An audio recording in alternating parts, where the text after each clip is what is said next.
to the Southern New Hampshire University Week in Review, where we take a look back at the previous week's events in Penmen athletics. Women's basketball closed out its season with a 65-52 setback on the road at Assumption on Tuesday. Kat Stinson led the way with 13 points and 4 rebounds, while Victoria Wiseman added 11 points and 6 boards in the season finale. At the end of the regular season, Stinson was honored by the Northeast 10 Conference with the selection to the league's all-rookie team. Over to men's basketball now, where the Penmen wrapped up the regular season with a win over Assumption before trouncing Merrimack College in the Northeast 10 tournament quarterfinals. Rodney Sanders scored a game-high 19 points, while B.J. Cardarelli, Devin Gilligan, and Alex Dobrovich also scored in double figures during the 79-67 win. Against the Warriors, Sanders again took charge as he scored 25 points on 10 of 11 shooting. Dobrovich added 17 points and hauled in 9 rebounds to go along with 3 steals and 3 assists in the 97-65 triumph. Southern New Hampshire will host American International College in the conference semifinals on Wednesday inside the Fieldhouse at 7 p.m.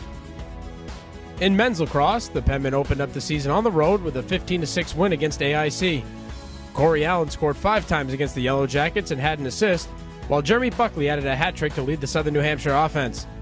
Crosby Nicholson stopped 9 shots in the Penmen cage, and the defense held AIC to just 1 goal and 9 shots in the final 26 minutes and 33 seconds of play. Men's lacrosse returns to action on Saturday when it travels to Finksburg, Maryland for a tilt with Mount Olive University at noon. Both the men's and women's tennis teams were in action on Friday at the Allard Center in Goffstown, New Hampshire against the New York Institute of Technology. Women's tennis fell by a final score of 9-0, and the men's squad suffered an 8-1 setback.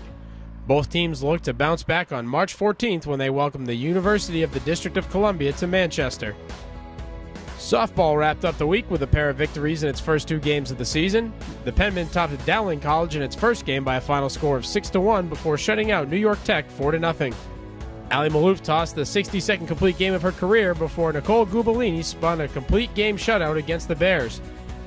Mo Hannon finished the day 4 for 7 with 4 RBI, and Katie Caruso chipped in with 3 hits during the doubleheader to lead Southern New Hampshire.